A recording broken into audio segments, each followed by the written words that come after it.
નમસ્કાર સર્વને.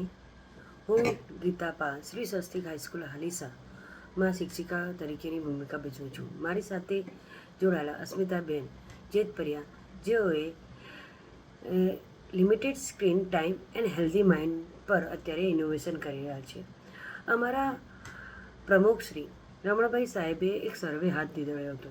તેમાં 9થી 12ના વિદ્યાર્થીઓ પોતાના દિવસ દરમિયાન કેવા પ્રકારની દિનચર્યા કરે છે તે બાબતનું લખાણ એમણે લખવાનું હતું.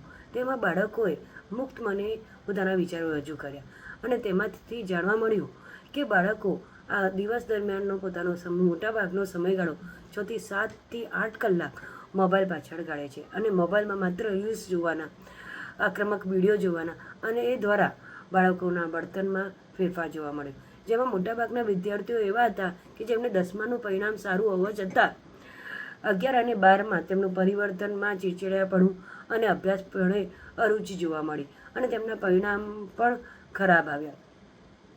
આ પરથી ડૉક્ટર અસ્મિતાબેને તપાસ કર્યું કે એમના મૂળ કારણ સુધી એમને મળ્યું કે એ મોબાઈલનો દુરુપયોગ થતો હતો અને આ મોબાઈલના દુરુપયોગ દ્વારા તેમને એક ઉપચારાત્મક કાર્ય કર્યું. તેમાં મનોવૈજ્ઞાનિક કારણો દ્વારા તપાસ કરતાં એમણે ડિટોક પ્લાન તૈયાર કર્યો.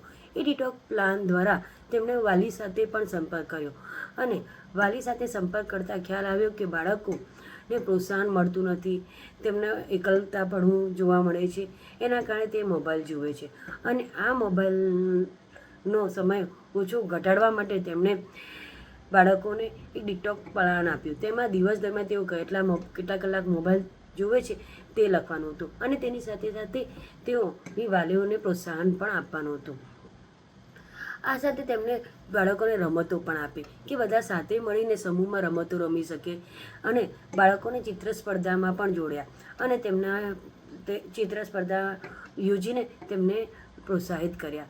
આ સાથે જોતા અંતે 2-3 મહિના પછી એનું પરિણામ જોતા ખ્યાલ આવ્યો કે 1 કલાક પર 42% વિદ્યાર્થીઓ પહોંચ્યા હતા.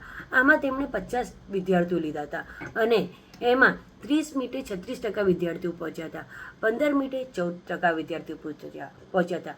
આ જોઈને આપણને ખ્યાલ આવે છે કે જો વિદ્યાર્થીઓમાં જો મોબાઈલના સમયનો ઘટાડો ઓછો કરી શકાય તો એનું શિક્ષણ કાર્ય યોગ્ય થઈ શકે અને તેમના જીવન પણ સુધરી શકે.